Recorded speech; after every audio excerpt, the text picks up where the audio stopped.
Welcome to the E-commerce Badassery podcast, the place for scrappy entrepreneurs who want to learn actionable steps and strategies to grow the traffic, sales, and profit in your e-commerce business. I'm your host, Jessica Totillo-Coster, a 20-year retail veteran and former brick-and-mortar boutique owner who spent 3 years as the only employee of a 7-figure online store. That shit was crazy. I know exactly how it feels to do all the things, and I'm sharing everything I learned the hard way so you don't have to. I may have started this business by accident, but supporting badass bosses like you lights me the fuck up, and I am so stoked to see you grow. Are you ready, babe? Let's roll. Welcome back to the E-commerce Badassery podcast. I'm your host, Jessica Totillo-Coster. These last few weeks, I've been having conversations with other educators who work with product-based businesses like Katie Hunt of Proof to Product, Kristen Fisher, owner of Boku Box and Wholesale Coach, both of who were on the podcast recently, plus Sierra Stockland, Profit First Certified Inventory Strategist, and even our new resident ad strategist in the lounge, Anna Shipley. Both of those ladies will be on the podcast in the coming weeks. We're always talking about what we're seeing with our students and clients and the recommendations we're making to them. While, of course, we all have a lot to say depending upon the exact topic we're talking about or the specific business we're referring to, but there is one general consensus about what it takes to be successful: having a boring business. And when I say boring, that doesn't mean you don't get to be creative and have fun, try new things, jump on new marketing strategies, etc. That's my favorite part of running any business, especially a product-based one. But the truth is, you can have the most fun, creative business out there, be an early adopter of every new social platform or feature they offer. Everything can look really good on the outside. But if you don't have the tried and true business foundations in place, it's going to be hard to sustain your growth and profitability over the long term. And that flash in the pan success you see from going viral or getting that PR feature or even having a product take off with ads isn't going to be enough to keep you afloat indefinitely. The other day, I saw a post on Instagram from a product-based business owner with the heading, "Social media isn't real. Here are the things I struggle with as a small business owner." She goes on to share all of the not so glamorous things about running her business, what keeps her up at night, and the fears she has about the future. And if she didn't share that and you were just looking from the outside in, it seems like she's got it all figured out. Great social media presence, check. Great engagement, check. Consistently releasing new collections with great marketing around them and huge launches, check. You'd think it was all perfect. And while all of those wins are real, and she's running a very successful business and growing every year, her post proves that it's not all sunshine and rainbows, no matter how it looks on the outside. At the end of the day, I blame the highlight reel of social media for a lot of the struggles I see business owners face. That's not to poo-poo social media altogether. It's an amazing tool for small business owners, and I do think overall, social media is a net positive. But there is no denying that seeing businesses like hers and many others on social creates so much FOMO. And it's hard for small business owners to focus on the foundational, somewhat mundane things that truly matter. It's also really easy to forget that there are tons of successful businesses out there that aren't the content creators of their business or don't use social media at all. And look, I get it. I'm a business owner. I'm a human. I get caught up in this too, more often than I'd like to admit. But even when I see a business that looks super cool and fun on the outside, when I dig a little deeper and strip away all the pretty packaging to see what is really driving their success, it always comes back to the same foundational strategies and a commitment to constant improvement. And when I think back to my corporate retail days, something Kristen Fisher and I recently reminisced about on the podcast, those are all boring businesses too.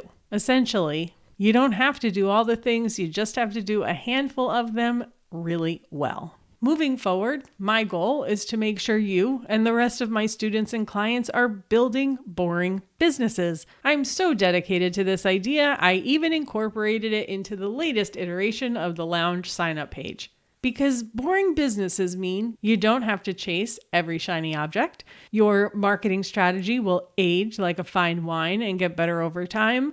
You'll be able to work less without sacrificing profit. And you can have your best sales season ever while still getting to enjoy your life. I'm telling you, it's truly the formula for success. So now that you're hopefully on board with the idea of a boring business, let's talk about what that actually means. So what does it look like to have a boring business? Well, it all starts with a die-hard focus on profit over arbitrary revenue numbers. Sierra Stocklin and I talk more about this on an upcoming episode, and we touched on it during her previous appearance, and I'll stick links in the show notes for that. But the gist is, if you don't have profit, you don't have a business. Sure, not every business is going to be profitable from day one, especially if it's your first time running a product-based business. But the sooner you start prioritizing profit, the better. As you start setting goals for the rest of the year, make sure you're thinking about it in terms of profit instead of revenue. Next up, a website that sells for you. I always hesitate to talk too much about the importance of your website because the majority of websites I see are already pretty good. And most small business owners I know, probably because they're creative, have this propensity to spend too much time on their website and not enough time marketing their business. But every once in a while, I come across a site that isn't quite optimized for conversion. It's hard to navigate, looks a little unprofessional, and doesn't include the information the customer needs to make a buying decision. The biggest indicator of your website success is your conversion rate and performance of your shopping journey. That's too much to go into here today, but know that as long as you're in the 1 to 3% conversion range, you're probably doing just fine. When in doubt, make sure your website is set up to convert a cold shopper who doesn't know anything about you, your business, and maybe not even your product. If you can solve for them, if you can convert them, everyone else will be covered. If you want to learn more about how to do this, check out episode 185 with Rishi Rawat.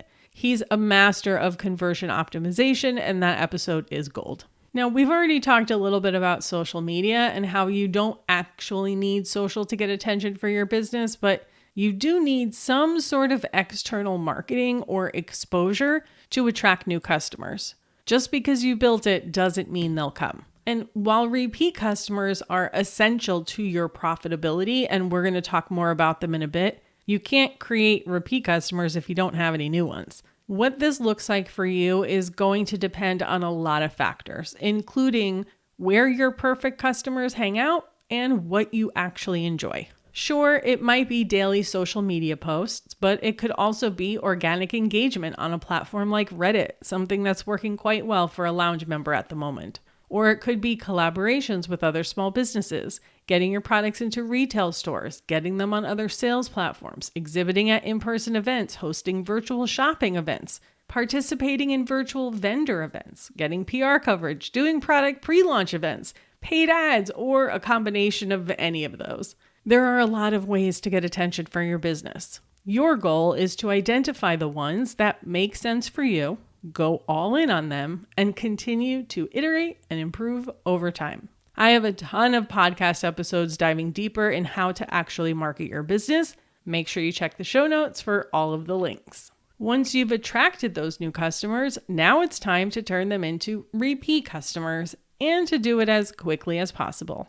I was talking to a client the other day who saw huge growth last year thanks to investing heavily into paid ads. She had a handful of products that really took off and brought in a ton of new customers, but the majority of them never came back to buy again. While there are a few different reasons why this is likely happening based on what I saw, the most obvious missing piece was being intentional about getting those new customers to buy into the brand and its mission. Up until now, the majority of the customers they had came to them because they were invested in the brand and what they stood for.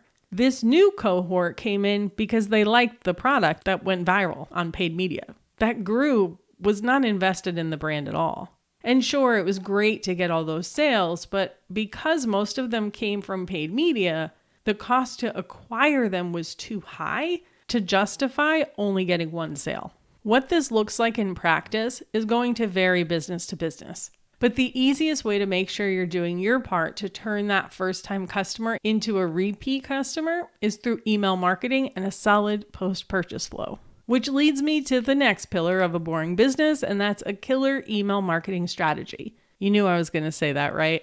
I'm not going to go too deep on the specifics of this right now. I will stick links in the show notes to other episodes for you to check out, including the link to the waitlist for Email Badassery. The course is in development as we speak with the first round of beta students, and it's truly the most comprehensive course on email marketing for e-commerce out there. Believe me, I did my research. It's going to be launching to the public around the end of April, and those on the waitlist will get a special deal, so make sure you're on there. But ultimately, when it comes to building an e-commerce business, a strategic automation strategy and ongoing campaign emails are the way that you convert first-time customers and build their lifetime value, ultimately making them more profitable over time. If you have yet to prioritize this, if you are procrastinating on this for some reason because you are feeling overwhelmed and you don't know what to do, get on the Email Badassery waitlist, but honestly, just start with the default that's in your email marketing platform. Having something is better than nothing. Last but certainly not least is solid inventory management. Aside from the marketing aspect, this is probably where most product-based businesses get themselves into trouble. Either they're too heavily invested in product and end up with cash tied up into inventory that doesn't move, or they miss out on sales because they're constantly running out of their best sellers.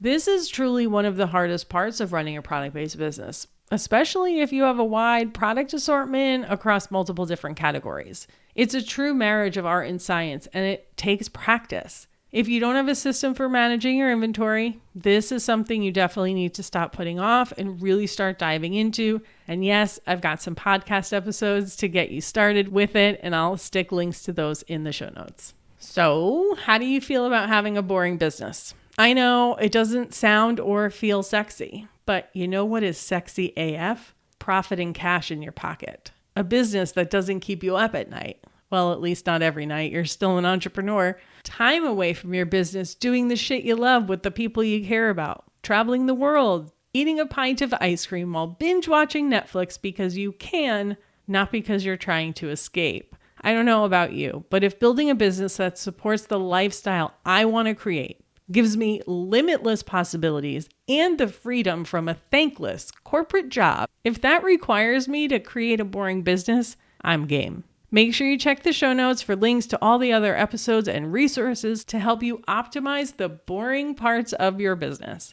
If you want ongoing support on all of these things, I recommend you join me in the Lounge membership. It's the best place to get access to me and my brain on your business. And again, don't forget to sign up for the Email Badassery waitlist for a special Founders Round discount. It's going to be pretty epic. If nothing else, I hope today's episode reminds you that while running a business isn't necessarily easy, it can be simple. There is a method to the madness, and as soon as we embrace that, this entrepreneur thing can be a lot more enjoyable overall. And that, my friends, is a wrap. I hope you're having an amazing week. Have a kick-ass rest of your day, and I'll see you on the flip side. Thank you so much for listening to today's episode. If you want to learn more about growing your e-commerce business, get started with my free resource library at ecommercebadassery.com/free stuff and get an invite to the Lounge, my e-commerce marketing membership. When you're ready for one-on-one support, apply to work with me at ecommercebadassery.com/apply. Before you go, would you do me a quick favor? Leave a rating and review and tap that follow button. This pushes me up the chart so I can support more scrappy e-commerce entrepreneurs just like you. I'm on a mission to reach as many as I can, and I could really use your help. Thanks so much in advance. Until next time, e-commerce friend, stay badass.